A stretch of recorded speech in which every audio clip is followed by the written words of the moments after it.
ভিজিয়ে রাখবো। জলের মধ্যে দিয়ে দিয়েছি, একটু ভিজিয়ে রাখবো ওয়াইওয়াইটাকে। তো বন্ধুরা, আমরা সবজি কেটে নিয়েছিলাম, পেঁয়াজ, গাজর আর টমেটো আর বিনস কেটে নিয়েছি। এবার আমরা সবজিটাকে ফ্রাই করব। তো বন্ধুরা, সবার প্রথমে আমরা জিরা দিয়ে নিলাম, এরপরে আমরা কেটে রাখা সবজি দিয়ে নিচ্ছি। এবার আমরা লবণ দিয়ে নিব।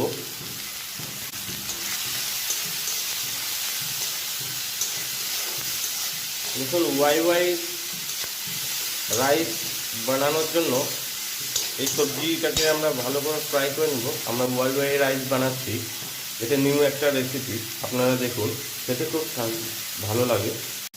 তো বন্ধুরা, আমরা সবজিটাকে ভেজে নেওয়ার পরে আমরা এর মধ্যে একটা ডিম ঢেলে দেব।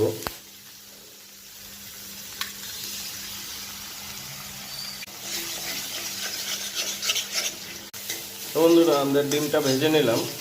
ভেজে নেওয়ার পরে এর মধ্যে আমরা এখন ওয়াইটা ঢেলে দেব। তো বন্ধুরা, আমরা যেই ওয়াইটা জলের মধ্যে ভিজিয়ে রেখেছিলাম সেটা এখন দিয়ে দেব। তো বন্ধুরা, এবার এর মধ্যে দিয়ে নেব অল্প হলুদ।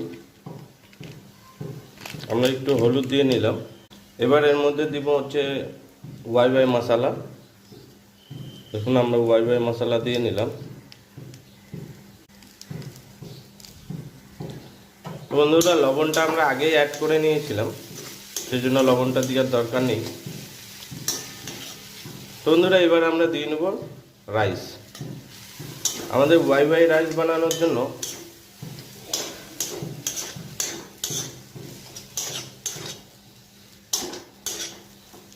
তো বন্ধুরা, এর মধ্যে আমরা এখন দিয়ে নেব একটু ফ্লেভারের জন্য লঙ্কার আচার। এটা আমাদের ফ্লেভার আনবে।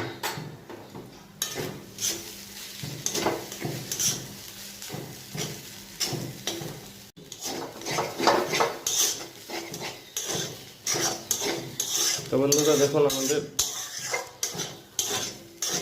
ওয়াই রাইস রেডি হয়ে গেছে। আমরা এখন নামিয়ে নেব।